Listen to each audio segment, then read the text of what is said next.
Hello.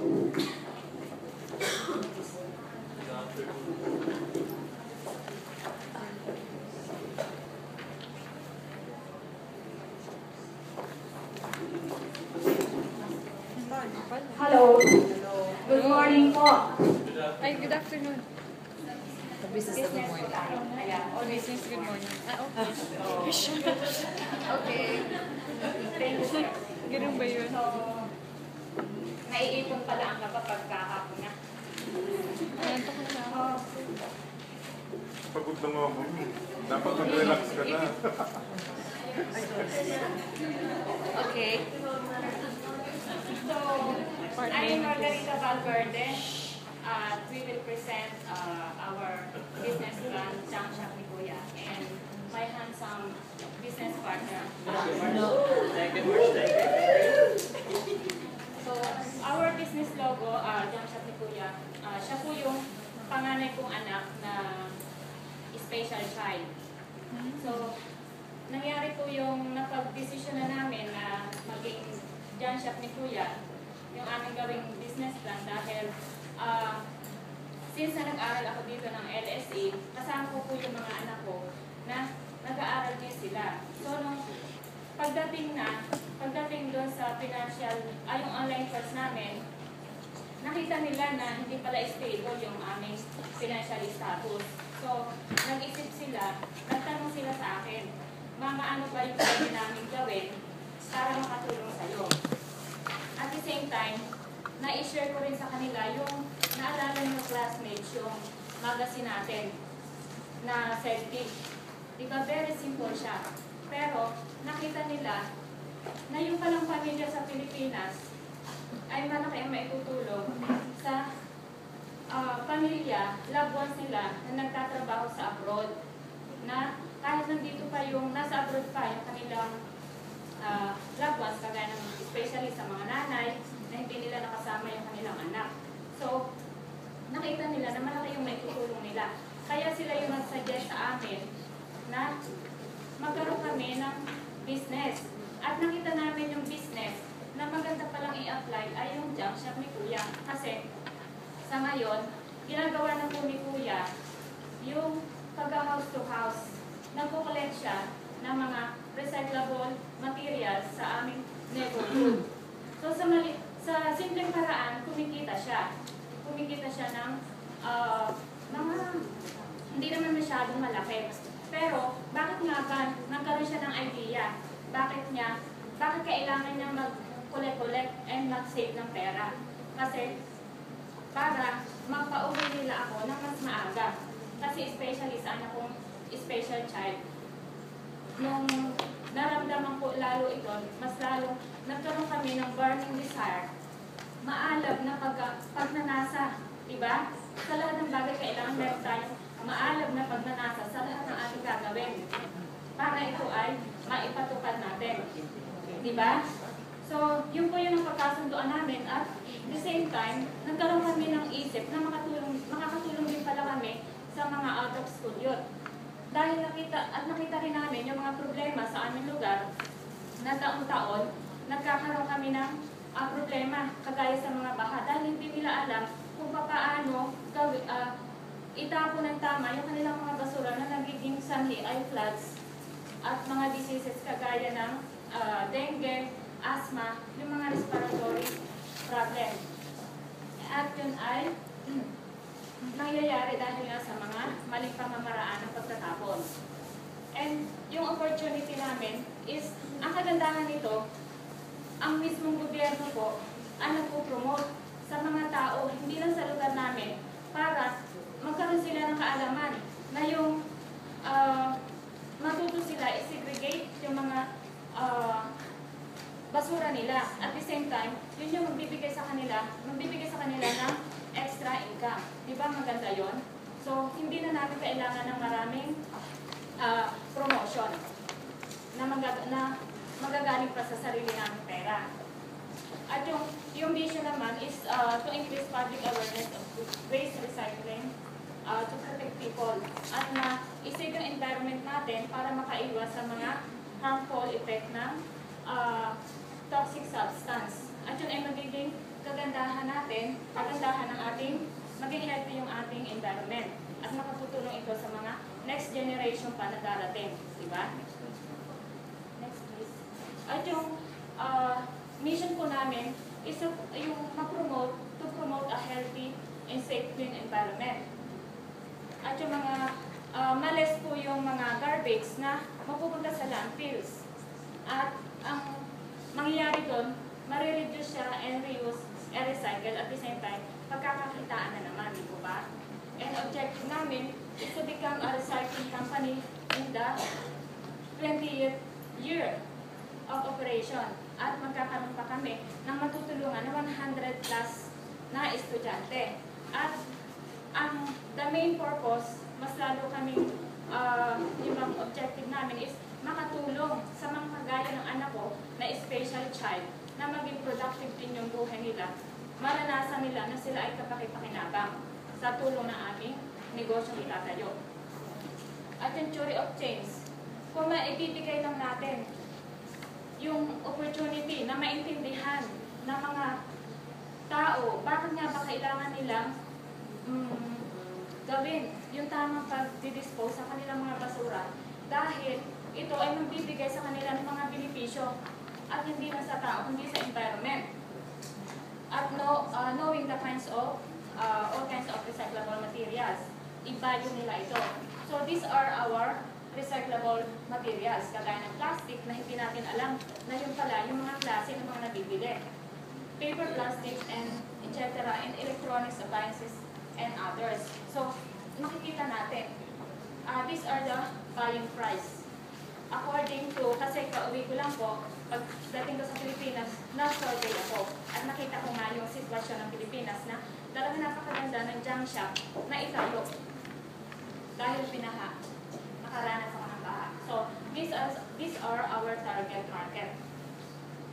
Next, please. And our strategy and business model. Ito po yung target retailers namin, kagaya na individual household, so lahat naman siguro merong recyclable materials at business establishment. And schools, especially sa school, napakaraming population. And these are social livelihood partners. And our revenue scale is yung 50% po yung markdown. And these are our source of income. Kagaya ng sales agricultural tools and cash agriculture, sales of rugs. Ito po yung sa mga mother. Na yung mga mother, bibili kami ng mga used na mga used na damit na manggagaling doon sa mga ukay-ukay. Kagaya ng galing sa Hong Kong, sa iba't ibang bansa. Na dinadala sa Pilipinas, hindi nila mabenta. Bibili namin para magpagamit namin sa mga nanay at maipagawa sa mga nanay at kumita rin sila, matulungan namin sila. And then, meron din po kaming refer ng mga second-hand appliances. At yung multi-cab, bibili kami ng multi-cab para i-hire ng mga tao kagaya ng pagbibenta ng mga vegetable na dadalhin nila sa ibang lugar, city or barangay. And this is our team in the Philippines. Si Kuya, my eldest son, yung nasa gitna, si Jervy, second son, and si Jeric. At ito po yung nag-iisa kong asawa. And me in Alger.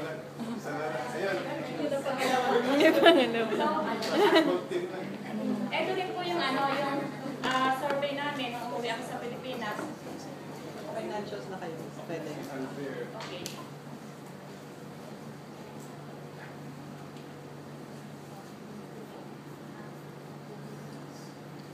So financial naman, what I like in this business is I can start small and make it big with a small capital. And most of all, making all my classmates as my business partners. So this is our assumptions namin, annual sales namin at the second year is increase kami by 100%. Because we will going out from Kapayapaan, we will go outside Kapayapaan. The average cost per sale namin is 50 per year based on the gross sales. We have 25% target retail sales sa Kapayapaan. Actually, Kapayapaan now is handled by Inday. which siya lang ang nagkaroon ng junk shop doon. So, we will extract 25% sa kaniyang market share kung balik, no? Tapos, meron kaming 25% bank loan payable 2 years. Itong bank loan na ito, kukuha kami ng multi-cap. Tapos, payable in 2 years. Tapos, no ending inventory every year, estimated social liability namin. Tapos, meron kaming projected na 10% depreciation of all our equipment. Ito yung startup cost namin. Startup cost namin is 30,000. So, ito yung hiningi ni Ma'am Sora sa amin kung paano namin na-derive yung 360,000 namin in the first year. So, we assume ito yung base interview niya kay Inday. Ito yung palaging nabibili niya on a daily basis. So, kumuha kami ng 55% doon. Assume namin na everyday may mabili kami na 2 kilong bakal, 1 kilong copper, aluminum, na pati yung mga sako namin naabot kami ng 20. Tapos ito yung selling price niya, we based on the selling price, no? Ito yung selling price niya na kapag ibenta na namin dun sa malaking junk shop. So, meron kami gross sales namin na 1,100, which is 25% sa share. Tapos yung puna namin is 562 on a daily basis. Tapos on a monthly basis, ito yung gross sales namin. Tapos ito yung annual namin, 351. Naglagay kami ng plus minus 1 na 10,000 because yung ibang item na wala dito, pwede namin itagkak. Yeah. Ito yung current market share na sinasabi ko. Na currently, hawak ni Inday yung buong Kapayapaan. Na meron siyang daily sales, sabi ni Margie na daily sales daw niya is kumuha siya ng 4,500. So we extract, target na namin na 25%. Then, kukuha kami ng 1,125 a day. Current interest niyang siya, almost 100% retail shares sa Kapayapaan kasi siya lang sa buong Kapayapaan, siya lang yung nag-jump shop doon. Anong binibenta ni Inday? Junk shop sa yung mga tao nabenta sa kanya ng mga bakal, lahat-lahat ng Purchase. yung pinupurchase. Siya ang namimili. Siya ang namimili. Tapos binibenta niya doon sa malaking Sa malalaking junk shop. So itong figure na to, pag sinabi mong sales ni Inday, yan yung binenta niya yung binili niya, binenta na niya sa... going to the sa malaki na. Kumagkano po muna niya Benta dyan? niya na yun sa... Oo. Kumagkano po muna niya dyan sa 4-5 na pinagbentaan niya? Yun ang hindi namin alam, sir. Okay, every time na in-interview niya si Inday, parang defensive mood si Inday. Kasi parang natatakot Kung siya. natatakot siya napapasok na kami. Okay. Wala pa. So sa inyo, ang sabi mo kanina, yung ito, kung ibebenta nyo ito 1,125, ang puhunan nyo dyan Yes, is ma'am. only 562. So, We assume na 50% markdown. Kasi kapag sinabi naman ng kasap, yung markup. markup. Okay, markup.